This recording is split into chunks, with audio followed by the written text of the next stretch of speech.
Hello, everyone, and welcome to Back to the Movies. I'm your host, Giovanna Sakevich. And I'm Steve Harmon. You know, Giovanna, it's nice to host an episode together again. It seems like it's been forever.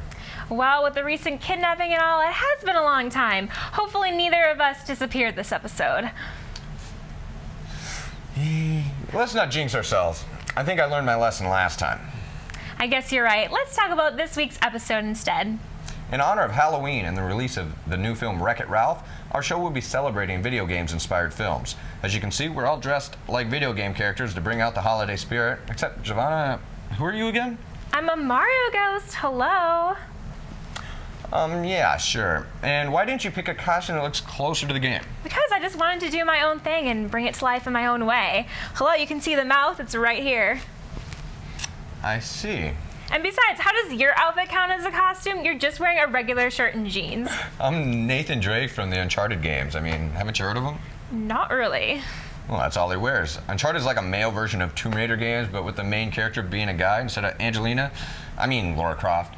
Besides, a movie for the series is in the works. I suppose. Well, first up this week is Man with the Iron Fist. One of my favorite actors, Russell Crowe, stars in this film in which a band of warriors and assassins hunt for a fabled treasure of gold in a village in China, where a humble blacksmith looks to defend himself and his fellow villagers. The second release of the weekend is Vamps. Vamps is the new film starring Alicia Silverstone, and she comes back with the director of Clueless. It's about two young vampire socialites trying to find new love in New York City. And, well, next we have Flight. Denzel Washington once again plays the hero as he plays an airline pilot who saves a flight when it crashes, but an investigation into the malfunctions causes the crash, leads to revealing troubles for Denzel. Finally, we have our inspiration for this week's episode, Wreck-It Ralph. Wreck-It Ralph is the new Disney film starring the lives of video game characters. The main character, Ralph, has a bad guy image, and he tries to change it, and in the process saves the arcade world. Well, I've got to say, I'm a little surprised to see Sarah Silverman playing in a kids' movie. I never thought I would live to see the day she would tone it down for small children. She did it last year by playing a greeter in the Muppet movie. I must have missed that. Wow. I guess she has changed just a bit from the last I knew of her. Anyway, Giovanna, this week it was your turn to give us the Parkwood review. What did you see this week? I saw the movie Pitch Perfect. Oh, great. Isn't that wannabe Glee movie? Don't talk about it like that. You didn't see it, did you? Honestly, I change the channel every time I see the ad. It was actually pretty good. It was a comedy movie, so there was a lot of laughs in there. Where? Is there anything good, or is these just the lines they're using for the commercial? I don't even believe you watched the commercial when you changed the channel. You probably watched like 30 seconds of it before you changed the channel. I hear singing and I move on. Well, there's a lot more than singing there. There's a lot of great dialogue. Rebel Wilson plays one of the main characters, Fat Amy, and she has a lot of Facebook likes, 30,000 Facebook likes for the character Fat Amy on YouTube. Wow, this movie does sound fat. Oh, yeah. Well, fat in a good way, as in fat meaning cool. That's what I would say. Exactly. Pretty hot and tempting. It is, indeed. I smell what you're stepping in. Well, we'd like to once again thank Parkwood 17 for allowing us to review this film. Students, remember to get your discount tickets at the information booth in Atwood. Speaking of Atwood, let's check in with our Atwood host, Nathan, to hear what students thought of this week's Atwood movie night film. Take it away, Nathan. Hey everybody, Nate here for another version of Atwood Movie Night. Now since this week's Halloween, I decided to dress up as a referee. Now you might think he's not really a video game character, but hey, he's in every single field game about sports ever made. They're all over the place, it's ridiculous. Well anyway, this week I was talking to Atwood students about the movie Savages.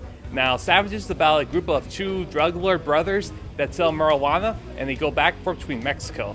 Now, I have not seen this movie yet, but it looks like a pretty cool movie. So I'll ask a few students, see if they have seen the movie, to see if they have seen the movie before, and see what they think of it. Hey, how's it going? Good. Ever seen Savages before? I have not. No?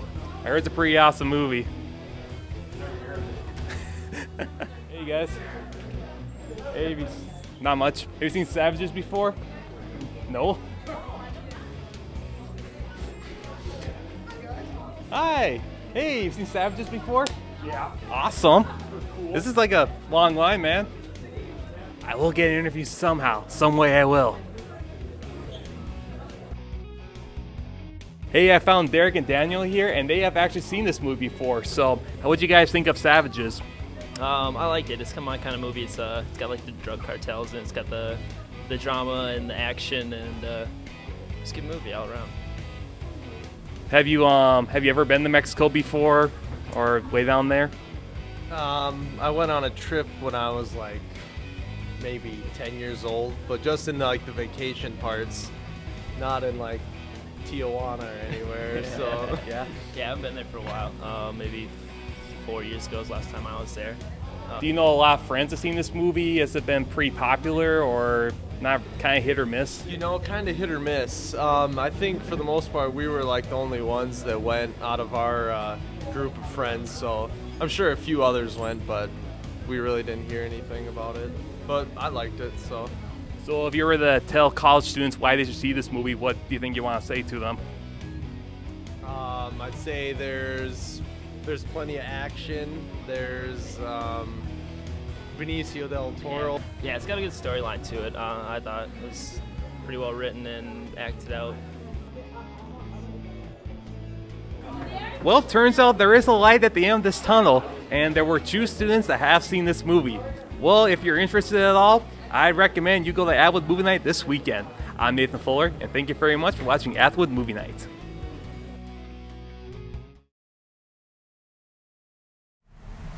Thanks, Nathan. Savages sure seems to have a lot of big names. Hopefully the actors and actresses actually live up to them. Blake Lively, Salma Hayek, John Travolta, and Benicio del Toro sounds like an interesting mix. I think it's time to mix things up now with a commercial break. Stay tuned, we'll be right back. Welcome back to the Movies. You know, I'm curious to see what the other hosts are going to be wearing for the costumes. This kind of brings out the inner gamer in all of us. Yes, I mean, who hasn't played a Mario game or 2 in their lifetime? It is just part of the video gaming history. Lately, video game-inspired movies have really started to take over the big screen. While some have been more successful than others, this has not stopped Hollywood from planning future game-inspired projects. Our new Hollywood Gossip host, Colette, will be giving us a peek into the future to see what Hollywood is planning. Hello everyone, my name is Colette Locke and this is Hollywood Gossip. Since our theme is video games, I decided I would take a break from celeb feuds, romance, and general humiliation to discuss video games that will be turned into movies. Basically, I nerded out and it got messy. So let's throw a Pokeball and give an enthusiastic Hollywood Gossip, I choose you! There have been many video game turned movies that have been successful, and then you have some that should have had game over flash without any extra lives. One film that was a great hit was Disney's Tron Legacy, starring Jeff Bridges and Olivia Wilde. This film had it all: action, romance, sexy glow-in-the-dark jumpsuits. So it's no wonder the rumor mills have started about a sequel to Tron being in the works. With both director and producer of Tron Legacy opting out, the project seems to be frozen for the moment. Disney has reported they have hired writer David DiGilio to work on a sequel, but they're still not 100% sold on the idea, and are waiting to see if the new animated TV series Tron Uprising on Disney XD is successful in any way. Looks like the fate of our sequel rests in the hands of our country's preteens. Another video game turned movie series that was a success in the box offices was Lara Croft Tomb Raider films. And folks, I'm excited to report there will be a 3rd film added to the series. However, before you start braiding your hair and putting on your spandex, don't expect to see Angelina Jolie. This film will be Jolie-free.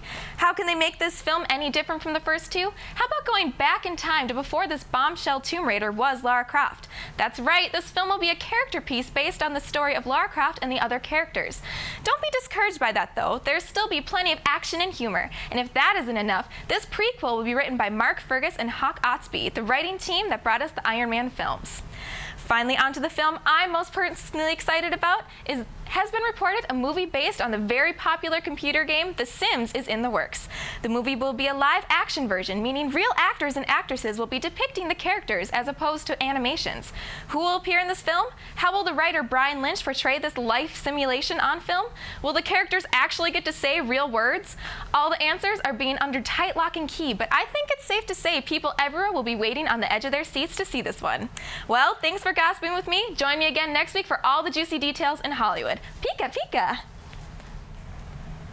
Oh joy, another Tomb Raider film. However, Tron 2 may not be all bad. It is by Disney after all. Of course, if it is Disney, it must be good. Glad you see it my way. Oh, and I suppose you enjoyed the Tomb Raider movies. You probably just like seeing Angelina Jolie on screen. Too bad she isn't in the next one. Well, she is Angelina Jolie Pitt, or whatever name she goes by now. I can't say that I really hate her films, but when you combine her with a game from my childhood, I mean, how can I resist? More willpower, perhaps? While some studios have managed to make successful franchises based on their characters, there are times when a movie should just stay as a movie. This week, our extra host, Nick, will look into how a beloved classic nearly destroyed the gaming industry.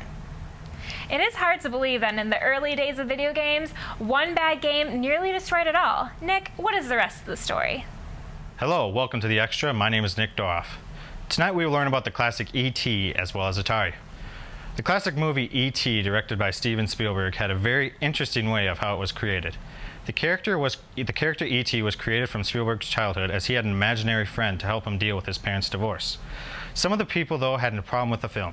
Director Satyajit Ray directed the film The Alien in 1967, and Ray claimed that Spielberg had stolen the idea of E.T. from his movie The Alien, and that E.T. would not have been possible if he had stolen his script from The Alien. Spielberg had stated that he did not steal the idea from Ray because he was still a student in high school, while Star Weekend magazine claimed that he had actually graduated 2 years prior in 1965.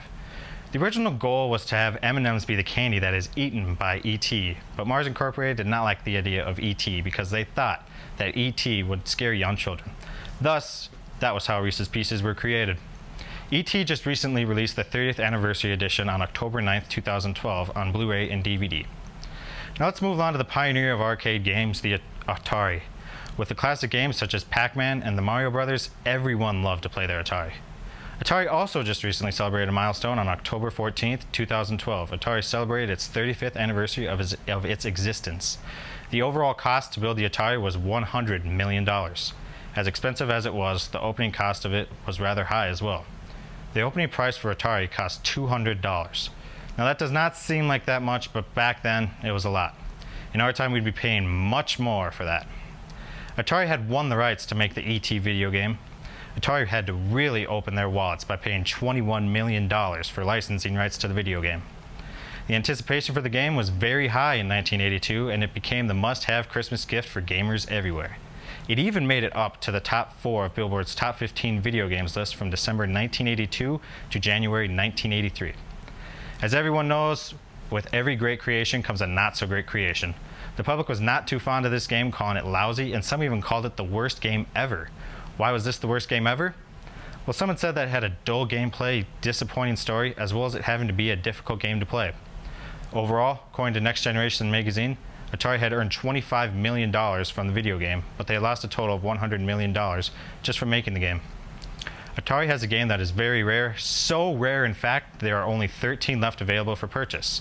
The game is called Air Raid, but before you buy the game, it is important to know that it costs $31,000 per copy. I sure hope you would really like the game before dropping $31,000 on one. It is rumored that there were so many unsold copies that Atari decided to bury nearly 100,000 cartridges of the E.T. video game in New Mexico. If you want to go on a treasure hunt on horrible video games, be my guest. An interesting fact about the Atari gaming system, Atari was advertising for one of their video games, The Adventures of Pitfall Harry, and they gave an actor that everyone knows a start in the business. That man is none other than Jack Black. Go on YouTube and you will see a very young Jack Black talking about this video game. Thanks for watching. I hope that you have gained an extra amount of knowledge about E.T. as well as Atari. I'm Nick Dorff, and have fun watching the rest of the show. It is hard to believe that E.T., one of the most successful films of its time, nearly bankrupted the industry. That's why I said some movies should just stay as a movie. I understand wanting to make money off merchandise, but this was ridiculous. You forget, sometimes Hollywood thinks the best answer to a bad idea is to put more money into it. The video game industry also suffers from this bad judgment once in a while. Yes, we don't need to bring up Battleship again. Don't even get me started on that one. How about we take a break and forget we even mentioned it? Yeah, that sounds like a plan. We'll see you after the break. Welcome. You're watching Back to the Movies. Hopefully this block won't mention some of the really bad examples of video game movies. There have been a lot of bad attempts with only a few hits. Well, I would say you are half right. We have international films coming up soon, which features pretty good movies. However, we still have to get through bad movies with Derek, which is next. A negative followed by a positive. I guess That's not too bad. This week, Derek will be looking at the Resident Evil films. Well, this ought to be interesting. Derek, what do you think of the series? Video game movies? You can't talk video game movies without talking about the most successful of them all, the Resident Evil series. So let's talk about this zombie hot mess. These movies are so terrible, they're good. Oh, by the way, if you're wondering what video game character I am, I'm you, the player. Nowadays, you can have your own Wii avatar, or be the star on Kinect, or even on PS3's knockoff of the Wii, the Motion. I own it, shamefully. I think the most unintentionally hilarious part of this series is that each sequel starts with a recap of the previous ones, as if it's a TV show, previously on Resident Evil. These movies are lazy, lazy, lazy. Lazier than a tortoise in a Snuggie. It often feels like the actors are phoning in their dialogue. I think a large part of that stems from the fact that the director of the series, Paul W.S. Anderson, is the husband of the star, Mila Jovovich. What? I imagine the conversation on set goes as follows. Honey, was that terrible? No, that take was great. Amazing. Oh, thanks. Love you. Love you too. My career's over. But really, spouses have no business working together. The only more biased pairing I can think of is like a mother and child working together. Come on. I can't blame them, really. Nobody wants their marriage to go the way of Kim Kardashian and Chris Humphries. Certainly not me. Hey Derek, I'm a Koopa Turtle from Super Mario Brothers. Why don't you pick a good video game? Like Super Mario Brothers, the movie? Yes, they made an excellent live-action movie. No, honey, no. I thought about doing that movie, but I decided it was too terrible and too unintentionally scary. With Halloween coming up, children are going to be scared enough. I just can't afford to do that to them. Well, don't you like the live-action Bowser? It makes it look a little more realistic. Oh god, no. No. The only thing worse is if they would have used like 90s terrible CGI. Oh, okay, I'll just hide in my shell. Yeah, you should really do that. This has been another segment of Bad Movies on Back to the Movies. Back to you guys. I haven't seen any of the Resident Evil movies, but now I'm not really sure I want to. Yeah, the special effects are what makes it. Otherwise, I don't understand what makes people keep coming back. Maybe basing movies off a specific game is not such a good idea. There doesn't seem to be very many that are doing very well. Original video game movies aren't bad, like Gamer, for example. It was a pretty decent movie and an original idea. Making video game players actually control real people is an interesting idea. Jared Butler was a nice touch as well. What is it with girls thinking he is so cute? Ever since he played Phantom in Phantom of the Opera, I can't help but think of him as a tragic genius. He may look better in 300, but he is still a tragic genius. Okay, let's just move on to international films before I feel any more nauseous. This week, Alan will be featuring Final Fantasy, the movie. Final Fantasy is a popular RPG game series that has been around since 1987. Alan, how was the movie? Were fans pleased or once again let down? Hello everyone, welcome to International Film. I'm your host, Alan. Well, actually today the movie I choose for you guys is not strictly an international film. It's more like a hybrid, but it's definitely a milestone movie in this video game adapted movie category. It is the American computer animated science fiction film Final Fantasy: The Spirit Within, which is based on its worldwide popular counterpart, the Japanese designed role-playing video games Final Fantasy. As many of the hardcore fans already familiar with, in the year 2065, the next great assault against the invading race of phantom-like alien is about to be launched. Dr. Aki Ross, a brilliant young scientist, raced to find invaders' secret, not only to save the planet, but herself as well after her body is infected by alien particles. She teams up with the prestigious Deep Eyes military squadron led by her old friend Gray Atwas. But as Aki, her mentor Dr. Seed, and Gray walk toward a peaceful end, the scheming General Han devises a plot to eradicate aliens in one swift, destructive blow, even if it will destroy the Earth right along with them. You can find lots of Hollywood traits in this Japanese video game-inspired movie, like the voice cover in it. Alec Baldwin voice covered the Captain Gray. It was the first photorealistic computer-animated feature film and also holds the record for the most expensive video game-inspired movie ever made, which cost $137 million. The Spirit Within debuted to mixed critical reception, but it was widely praised for the realism of the computer-animated character, which, thanks for the very advanced technology team was using at that time. It was because their insistence and the high demand, it took a staff of 200 people and more than 4 years to complete this film. Besides the mixed response to the movie as a general, the animated virtual leading character, Aki Ross, also intrigued a big interest among the media and publics. Entertainment Weekly named Aki an It Girl. She was voted to be one of the sexiest women ever by Maxim and its readers, ranking 87th out of 100, and became the first fictional woman to ever make the list, additionally appearing on the issue's cover. Well, of course, thanks again to the technology, that very fine, detailed depiction of her. Well, are all of this get your interest high? If that's so, please check this movie out. It is available online as well as in DVD. All right, this is all for this episode of International Film. Thanks for watching. This is Alan. See you next time. Okay, it wasn't necessarily the best movie, but it wasn't the worst we have seen this episode. At least it wasn't an all-out flop. Aki seems to be the standout character from this movie, though. And the realistic special effects kind of remind me of Beowulf, where the characters are a mix of reality and CGI. As we wind down this episode, let's take one more break. Don't go anywhere, we'll be right back. Welcome back to the show. As we come to our last segment of the evening, I must say that this has been a great way to celebrate Halloween on this show this year. Seeing everyone in video game costumes really brings out the inner gamer in me.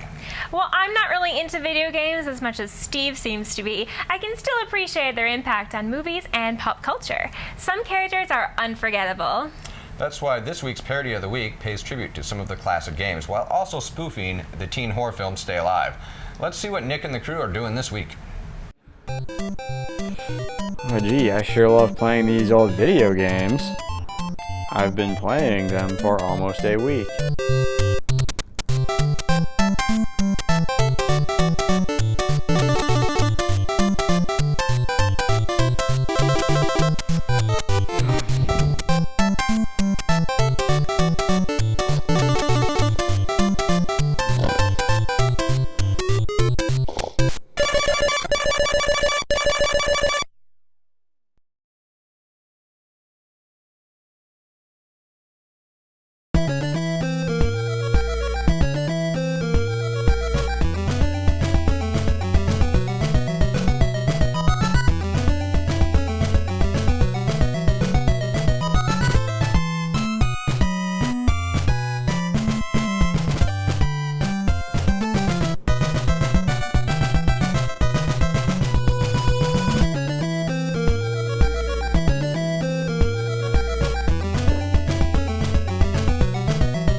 So let me get this straight.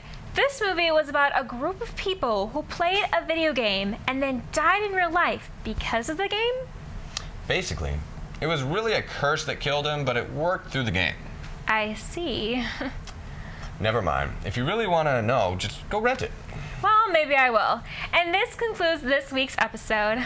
Thank God. I've been wanting to go play Madden since the Extra. Well, it looks like you're gonna get your wish. Thanks for tuning in. We'll see you on the next episode when we feature films that come from across the pond.